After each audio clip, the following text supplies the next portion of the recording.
particularly talking things team building. We all go through it at some point in time. At least I hope that we experience it in different ways and forms. On the one side, when you hear about it, you might have all sorts of feelings and reactions because you might be thinking, it's okay, we don't need to do this thing.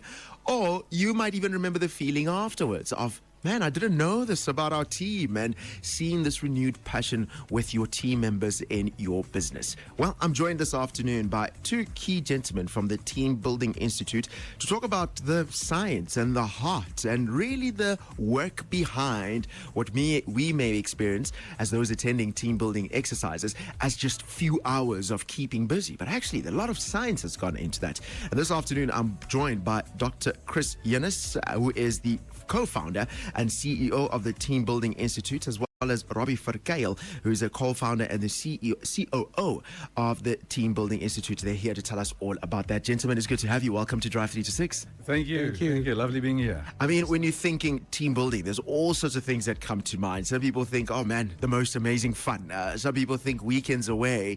But for you, Dr. Chris, I kind of want to go back to 1997, I think it is, really, almost 20 years ago, forming this organization that's really helped so many businesses in over the 19 years. Absolutely. I'd love to know the heart behind why form an organization that's really positioned itself to the bettering of other organizations. Exactly. And you know, Jose, when you, in the intro, you did mention the fact that we've all have been through team building. And I think some people reflect on the team building experiences and they would say, but that wasn't that good, you know, we didn't really take anything out of it.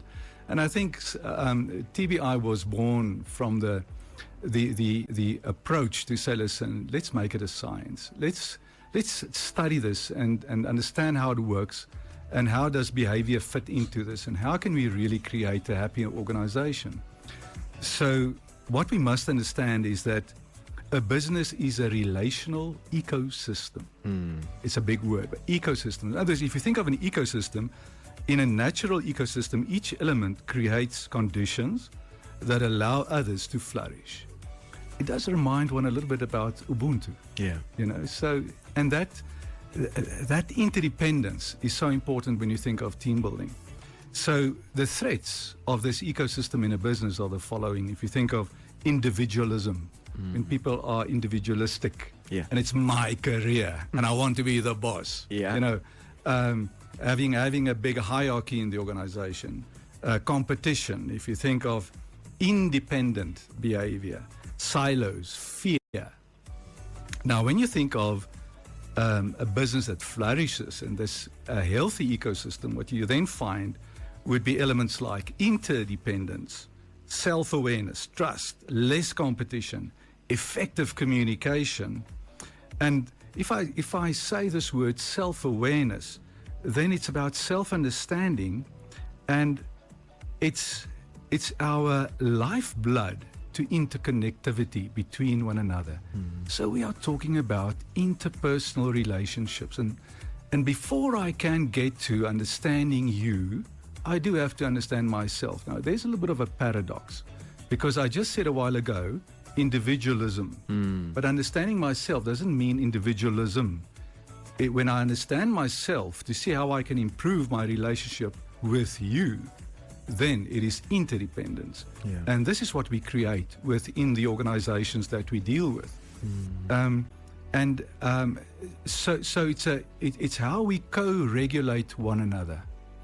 And that comes to that understanding of the individual. Yeah, and I think what you're saying is so key, especially the idea of kind of rewiring one's brain. Yes. You walk into an organization on your own, and it's kind of the natural inclination to think, okay, this is me, I need to make it work for me. Exactly. But also for your development and for the better of the business, you kind of there's a dependence that needs to go with people around you and fully understanding yourself to have those relations so well. Exactly. And Robbie, I'm assuming that for businesses who find themselves at a place where they don't kind of lean towards the empowering of the team that's in there, what are some of the biggest challenges that they could face should they decide, no, team building, there isn't even space in the calendar to make time for that? You know, I think the biggest problem is people do not understand the principles of team building correctly. So just for a moment, imagine the cross section of a swimming pool, and you have a shallow end and you have a deep end. And the depth of the pool relates to the amount of learning takes place. So in the shallow end, a lot of times we have clients that say, listen, we've got 40 people or 50 or 100 people, we've got 2 hours, we need to do team building. That actually is just a recreational program because it's in the shallow end, the learning is very little. Sure. We feel better after it, but there's no behavioral change that takes place. So the deeper into the swimming pool you go, the more behavioral change will take place. So in the middle section of the swimming pool where we actually have a phase 1 where Chris spoke about, we start with the individual. First create self-awareness so that the individual can understand themselves better. Only from there we can start looking at myself within a team context, and from there team behaviors, and from there ways of work. And then in the deeper side of the swimming pool, a lot more learning takes place and the group size becomes a lot smaller. And there's more follow-up, more learning. So there it's a lot deep in the swimming pool. So the activities are 10% and the learning is 90%. Yeah. Now, the whole methodology within this whole swimming pool, how we approach it is called AEL, and that stands for Adventure-Related Experiential Learning. Now, people get very scared when they hear the word adventure. They immediately feel we're going to go quad biking or rock climbing, or and adventure is actually a state of mind. So we create those moments where learning takes place. Yeah. Again, but starting with the individual. And there again, we use what we call the HBDI thinking style assessment. And we look at preference in how individuals prefer to communicate, make decisions, and solve problems. So if we start with those principles, it just helps us from there in order to build and develop teams. Yeah. Otherwise, we just have this intervention, it was fun, but we only change the way we feel. And those are the challenges that organizations sit with.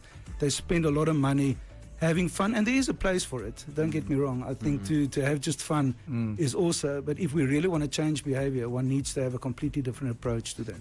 You know, I'm almost imagining there's many people who's resonated to the fun element. So it's like, yeah, we had a team building. It was lots of fun, but there wasn't a lot of change in the behavior.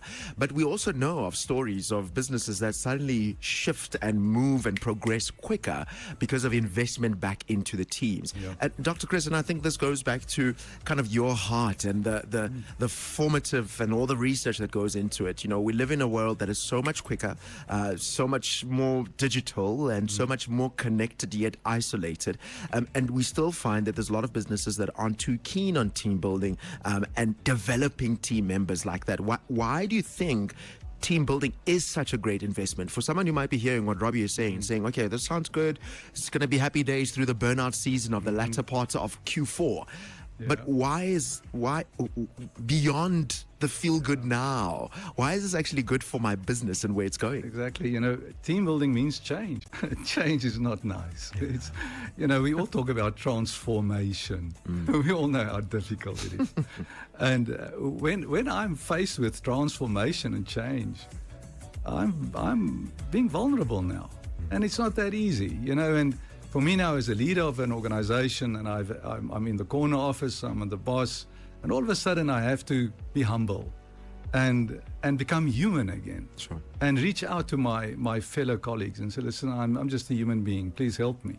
You know, the way that Rassi responded with this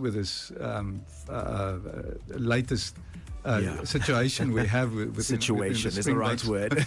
But the beautiful way that he just lived up to it, and he stood up for it, and he said, listen, yes, we made a mistake. That's good leadership.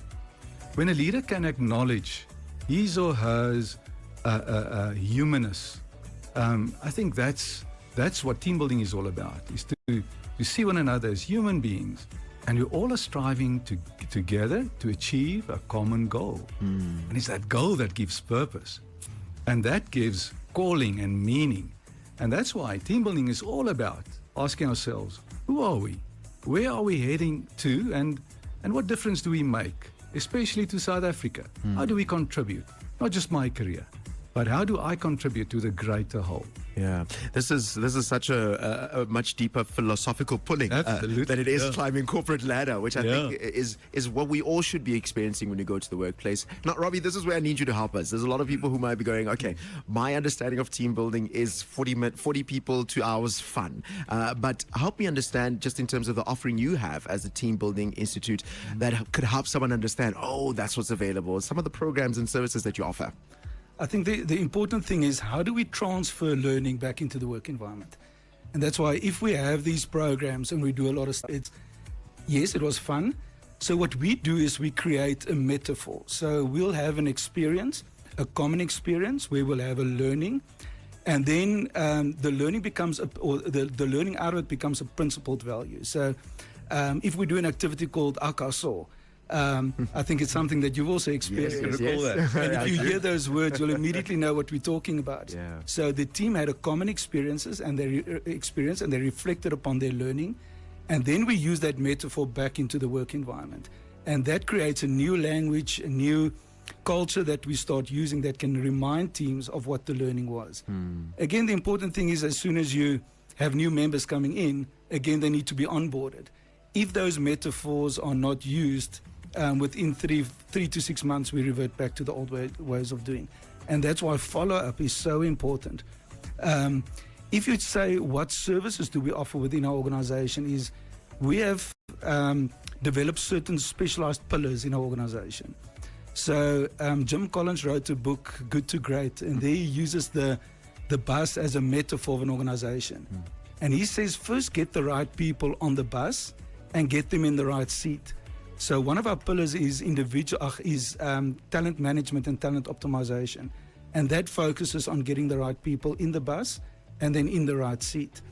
The pillar that we were talking about now, a little bit more about team building and team development, is our individual team and organizational development pillar. And that's where we look at creating teams, focusing on how they feel, think, and behave.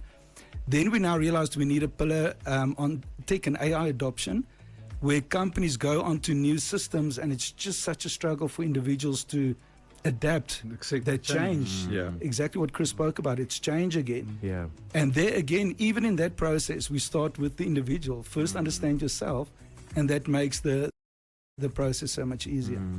Then we've linked up with Stephanie Lutz that does neurodevelopmental disorders with kids having ADD and HDAD. We realize that's a huge market in schools at the moment where we still use the same methodology. And then one of our other colleagues, Simon Nogori, that is busy with mediation and arbitration, making that process easier, and his studies in that field. And all the pillars are kind of linked to one another in terms from a behavioral side. And they're all linked to one another. Yeah, man, this sounds incredible. I mean, I'm really imagining there's a business owner or there's someone who's got a team who's going, man, I need help in that area. You've touched on some key points that's really like a nerve that's exposed in my business, and I have no tools of how to go about it. For someone who's in that position, thinking, I need you guys to help me out to go into Q4. I don't know how I'm going to do it. How do they get a hold of you? Right. Yeah, they get our website, .za. Yeah. And what is our office number again? 012-807-0242. I believe you. But I guess if they go to team.co.za, it's going to be the easiest. Absolutely. Exactly. Yeah, we have the domain for team. Yes. So quite easy to access. It's very smart, I must say. Very catchy website at that. If you've just joined the conversation, I'm chatting to the founders of the Team Building Institute, Dr. Chris Yanis, who's the CEO, as well as Robbie Verkeil, who's the COO, talking all things team building. Gentlemen, thank you so much for joining us this afternoon. Thank you. And I'm looking forward to hearing many stories of many businesses that have kind of found how can I say this? The ability for their business to get into gear 4 and 5 just by virtue of setting time aside and saying, hey, how can we do this better? So thank you so much for joining us. Thank you. Thank you very much. Thanks for It's an absolute pleasure. If you want to get more details, visit their website. That's team.co.za. And then, of course, you'll be able to get all the details that you may need from there.